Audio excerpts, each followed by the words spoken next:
Alright, so back in the E93, and I've had this problem for a while now, and it's pretty intermittent, this passenger restraint system. And if you're having the same problem, you probably watched a bunch of YouTube videos about fuses and disconnecting the battery or bypassing the system altogether, or moisture. So I'm gonna go through and see, there it just went away. So mine is intermittent, and which kind of leads me to not a fuse issue, leads me to the moisture issue, really, because if it's damp outside, it seems to be worse, but I haven't really been taking too close a look at what if the weather is correlating, if it's really moist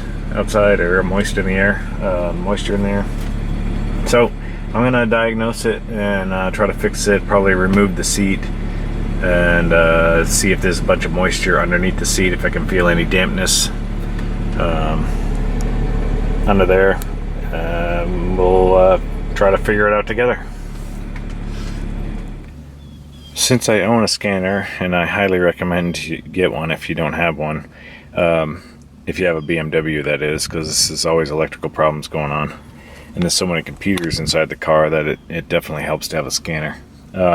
So I'm gonna check it out. On my E93, the OBD port is down here at the footwell, and so you just plug it in, and I'm gonna scan for codes. I have to turn the car on first.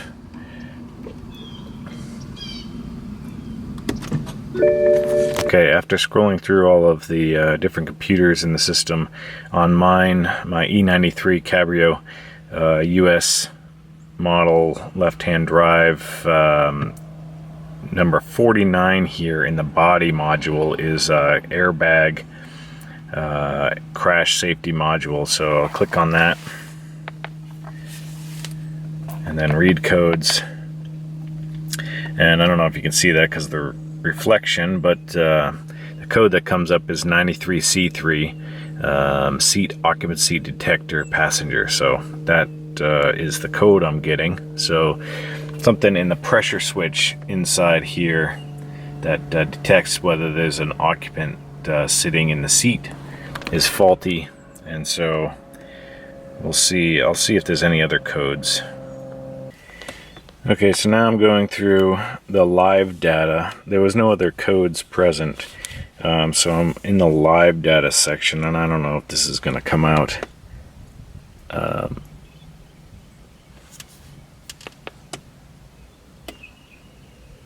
But you can see all these different things you can read. The first one, I'll just read it to you since you might not be able to see it, is seatbelt catch contact driver. So that's whether or not the seatbelt is connected for the driver, and then there's the same thing for the passenger, so whether the passenger has a seatbelt on. The switch for the front passenger airbag deactivation, and then the passenger seat. I think the passenger seat one is detecting whether there's actually a passenger in the seat. So I'll select all, and then I will hit OK to view the live data on those things. And it says the tester's not communicating. Oh, it's because the car turned off. There we go. Let me see if I can turn the car back on, or if to reboot this whole thing. Select all. Okay. Oh, good. Okay, so there's nobody in the driver's seat right now. And the driver's seatbelt is not connected, so it says not connected.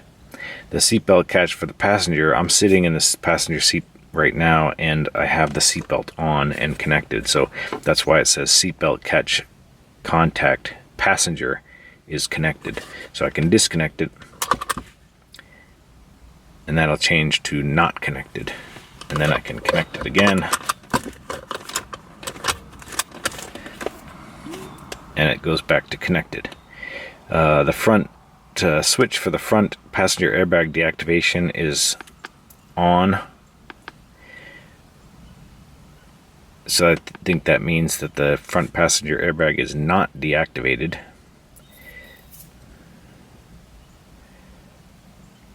And then the passenger seat says not assigned, and I think that just is BMW's German to English translation way of saying there's nobody in the passenger seat, which I am in the passenger seat, so it's not detecting my weight in the seat. And just for your information, that third live data line that I could read that said the deactivation switch for the passenger airbag, that's right here on mine. It's in the door, behind the door. So if you stick the key in there and you turn that to remove the passenger seat, what you need is a T50 Torx bit. Then you slide the seat all the way to the rear, and then you can access the two Torx screws that are here.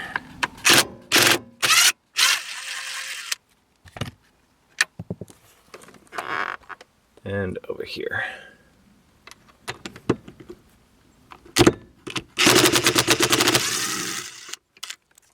Then you move the seat all the way forward, and you can get the same Torx bits. There's actually 3 of them. There's 1, 2, and then 3 Torx bits in the rear. Once you remove those 3 Torx bits in the back, you just slide the seat to the rear, and at some point it'll become too heavy and it'll lean back on its own. And then you can get access to the electrical connectors right here. You have to disconnect this yellow one. Okay, to take off these electrical connections, this top yellow one will just kind of pop off and then kind of get out of the way. And then this bottom one, you can also kind of pop that off of this railing right here. I don't know if you can see that in the picture because it's kind of dark on here, but you can pop that down. Now you can see over on the door side, there's a black tab here. You just pull that out. I got just a flathead screwdriver, and so you pull that out and it will disconnect that this connection right here. And for this smaller one, you just grab both sides of it and you pull it apart. Alright, the easiest way to get the passenger seat out of the vehicle, because it is very heavy, is to just roll it out. So I basically just rolled it over the side. I've got a protective blanket down here so that nothing scratches the paint. And then I'm gonna just grab it from the bottom here and lift it up. Okay, so I've got the seat out and I put it up on this bench here. And I know there's a mat underneath the top part where you sit down on, but I'm looking at the bottom here, and I'm going to try to take the leather off of the seat so I can get to that mat. At the back here, there's this strip that is connected on, so you basically just pull up on that and it'll come off. You can see that's coming away right there, and so you just go along the whole thing and keep pulling on that. Okay, after you get all this back panel off, there's some plastic on the side here. There's a Torx T20 right on here that I'll take off. And there's one more T20 right here. You just have to pull up on this rubber bit down at the end of the seatbelt harness here. And then there's this T20 right here that I've already loosened. Okay, now this plastic piece just fell off, but reminder for when it goes back on, there's a round lip here that grabs onto this ring that's attached to the leather. So that will go back on like so, press through that round ring, and then secure it back with those T20s. Then on the left side of the seat, there's some more places where it's clipped on. And for this, I just took one of these tools here, just a plastic pry tool, and just pried out on that. And you can see how it's starting to come apart right here. And so I'll just keep going around the edge here to get that all out, so the leather isn't connected to the metal seat anymore. Next, I removed two T25s, one here. This is the back left side of the seat, and one here that also holds in this wire loom. So those are both T25s. On the back right, with this plastic piece right here, there's a T20 coming out of the back here. Okay, over on the right side of the seat, on this plastic piece where the seat controls are, there are two clips on the bottom. One here, which is clipped onto this nub, and then one up here, which is connected to this nub right here. And so you just pry those off. I used a plastic tool like this to pry them off, and then worked the back one out first, and then worked out the top one. Then you undo this electrical connection right here by pressing on the bottom and top, well, bottom and top, or the two sides basically, and pulling out. And that will come out there. Then there are two electrical connections up at the top. You just press in here to this little pin, and here up on the top one, and you can pull those electrical connectors out. Then there are two T30 Torx.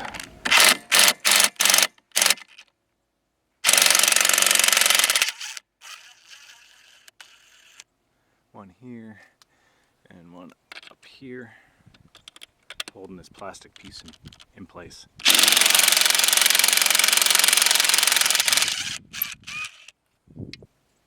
Then you can move this plastic aside, and this bottom panel here at the hinge point of the upper part of the seat, this plastic is just sitting on here, so you just pull that off.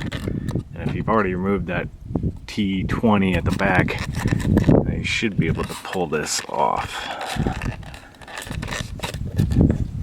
It looks like there's one more connection somewhere up here. I'll see if I can find it. Okay, be careful at the top. It's just press fit in this groove here, in this plastic piece. Slides around this big, huge Torx bolt up the top, right there. I ended up cracking mine a little bit right here at the edge, but I should be able to still slide it back into the slot so that it stays in place. Okay, and behind that plastic piece, the leather of the seat is wrapped around this pin here, so I just kind of pull that off there. And then it's got that same plastic that's holding it on all the way from back to front on the side, so you just have to pry that off. To get this plastic along the side, I just slide a small screwdriver in there, and you can pull it down and then out and off of that metal rail that's under there. Okay, then there's two more T25 screws or bolts here and here on the back right side, and they're connected to this big metal panel that goes all the way across. Then you can pull this whole metal panel off. It kind of fits around these blue springs on the bottom, and then it comes off like that. And these are blue plastic pieces that are attached to the springs on the bottom of the cushion. And then we'll need to take off these clips. There's some metal clips, one here, one in there, down here, and here, that are holding the leather two pieces on the bottom. So we'll remove that, and that should allow me to take the leather off the top. I'm just gonna cut them or clip them, and then I'll reattach them probably with zip ties, because I don't have these special metal clips. Or those metal clips, one here a little bit further forward, and on the same position up at the top. You can kind of see it underneath this motor right here, right up there. Let's see if I can get to zoom in. Right there, focus right there. Front, if you have this lumbar, or not lumbar, but pad extension for your thighs, there are two T30 screws holding this piece of plastic on. And then what you do is you bend the forward part, the top part down, and it'll come off. Unclip this electrical connector on the bottom.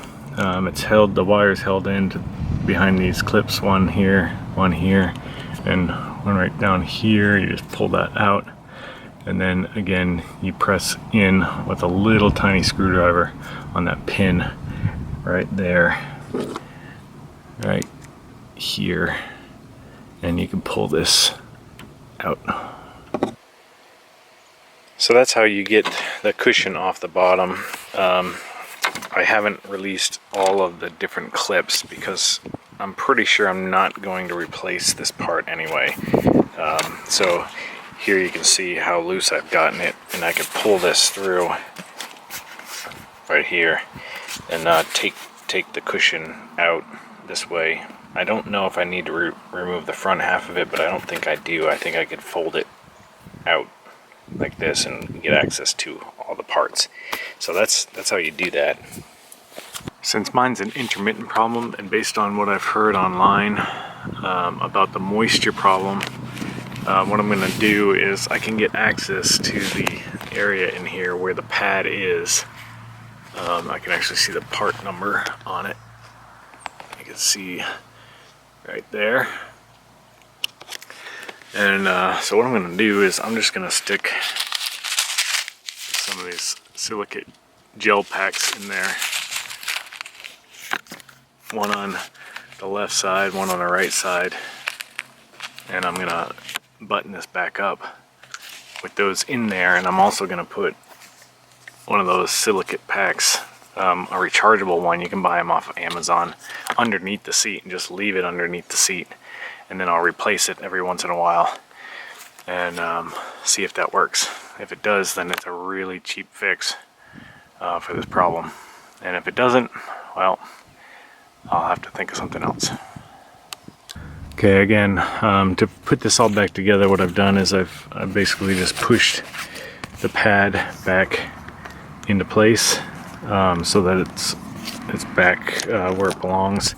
And now I'm sticking this zip tie through. I made a hole where that metal clip was, and so I just fade this zip tie through there, and then I use that to hold on to that leather to keep the leather in place. And you can see a little bit better on the bottom what I did. I basically take a tiny screwdriver, poke a hole through, and then use that to feed the zip tie through that hole in the foam. And then I'll grab the leather down below and use the hole that's in the leather to wrap around the zip tie and then pull it tight. Okay, once you feed the zip ties through and secure the leather to the pad, this is what it'll look like. There's one right there. These are on the very back of the seat cushion. There's two, and up here there's another one. I never took that one off underneath this motor. And then over here, there's one right here and one right there. Now you take the side and these U-channels, you just pull them down until they get around the metal here, and then feed it all the way down to tighten the cushion all the way around. Do that on both sides. So now this U channel is all the way down, attached to this metal. Now you can connect this plastic trim piece that goes to the top. Take the trim piece, stick it on there, center it, and then press it upward into position. It should clip in place. Then you connect the two T30 nuts, and to get this to snap on, you just give it a whack. Once you have it centered, press firmly up on the piece and it'll snap into place. Now over on the right hand side of the seat, pull down on this leather and then attach this circular ring around that pin, and then this plastic goes back into place with the Torx screws through the holes. Then before you attach this long plastic on the side, attach this corner piece to the back right, and remember this piece of plastic slides onto this Torx bolt right here, and then this piece fits up there around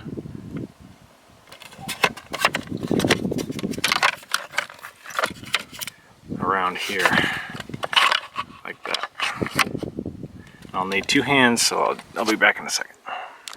Okay, so this piece you have to press on from this area while holding this circular plastic piece away, so you can then feed it onto that pin, and then kind of rotate it around so you can get that plastic piece to sit on that Torx bolt right there. It's a little bit tricky, but I got it on with not too much of a problem.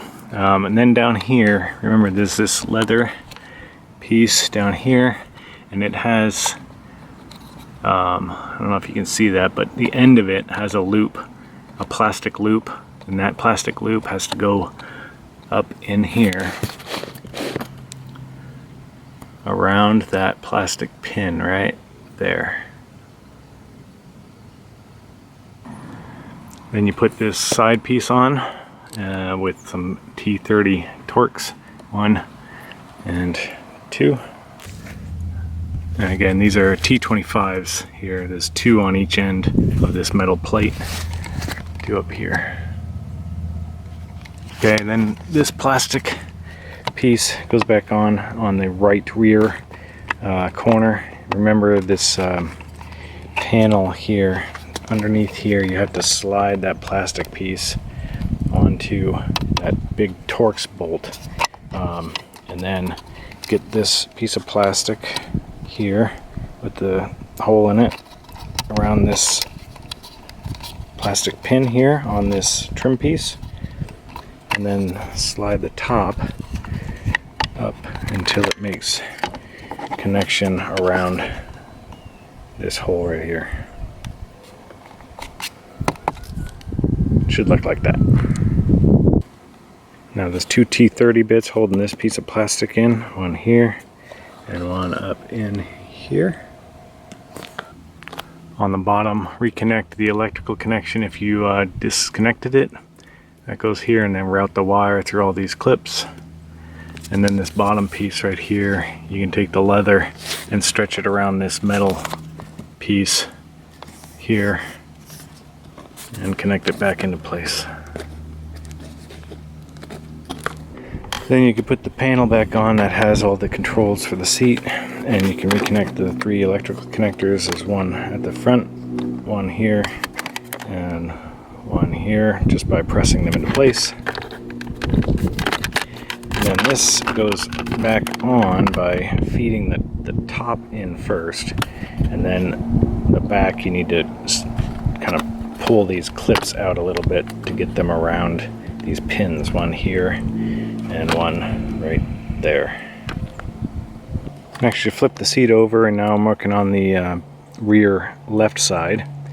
And if you forgot, like I did, to connect this wire loom clip to this T25, then just pop that T25 out and then reconnect that wire loom to there and screw it back down. Then for this last trim piece, remember this circular pin right there goes around here, this circle.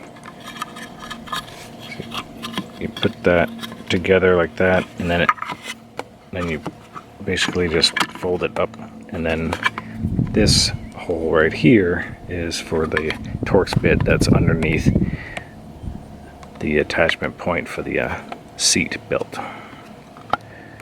In order to get this trim piece on, you may have to move this metal clip for the wire loom. Make sure it points straight down, and then you'll be able to fit the plastic piece on there. The T20 right here and the T20 underneath here. Connect those and push it up. It should be seating like that. I guess it depends on where you had your backrest when you took it out of the car, but mine looks like so. The last one is this T20 Torx right here. That's on the back right of this trim piece. That goes to the back right of the seat. The seat back into the car by yourself if you don't have help. I put a piece of carpet down here on the ground so I wouldn't mess up my headrest. And of course I left the carpet or the towel over the sill of the door, and then kind of put the headrest down here and lay the seat inside the car. And then what I'm going to do is I'm going to pull it up and just kind of rock it into place like that. Okay, when you put the seat back in, make sure you don't crush your electrical connectors that are still in the car, the two yellow ones. Then just let the seat naturally rock back the way it would or did when you took it out. And then you connect these two connections on the front because it's kind of tipped up and leaning back, so it makes it easier to access. And again, these two just plug into place or push into place.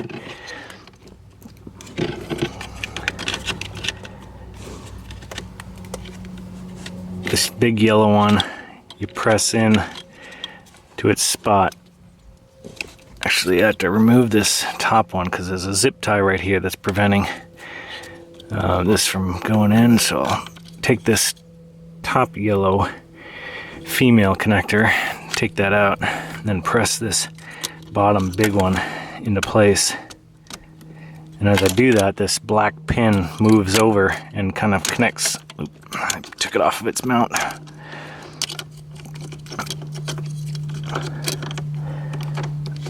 There we go. And then this top one you can press back into place. It goes into some of these grooves here in this big yellow piece. These pins here.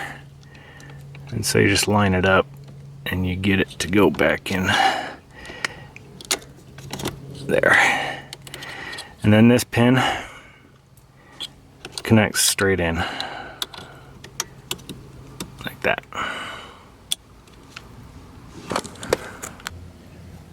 After you make the electrical connections, just temporarily put the two Torx bolts in the front just to hold it in place, and just test the functions of your seat to make sure that they all work. Tighten down the 5 T50 bolts. Okay, I restarted the vehicle after plugging everything back in and tightening down the seat again, and I'm not getting a warning right now, so I assumed that would happen. Usually unplugging and plugging things back in, weird electrical things that happen usually cure themselves magically. So I'll see if it comes back, but for now I'm considering it good, and if I get the warning again, then I'll think about buying the actual pad and then redoing or installing it in the vehicle. But at least now I know how to do it. Should be much easier next time. So hopefully this helps someone if you're having problems with your passenger seat switch that tells the vehicle if there's someone sitting in the car, then you know how to get to it and replace it if you need to. Hopefully yours is a simple fix like mine was, and just needs to be unplugged and plugged back in maybe, or just dried out. Maybe just having it out of the vehicle and having the pad off of it for a while allowed it to dry out enough so that it's not a problem. My seat, or my cushions down here, my carpet is not wet, so I can't feel any moisture, so I don't know if that's actually the problem, but who knows. Weird BMW electrical gremlins are known to happen.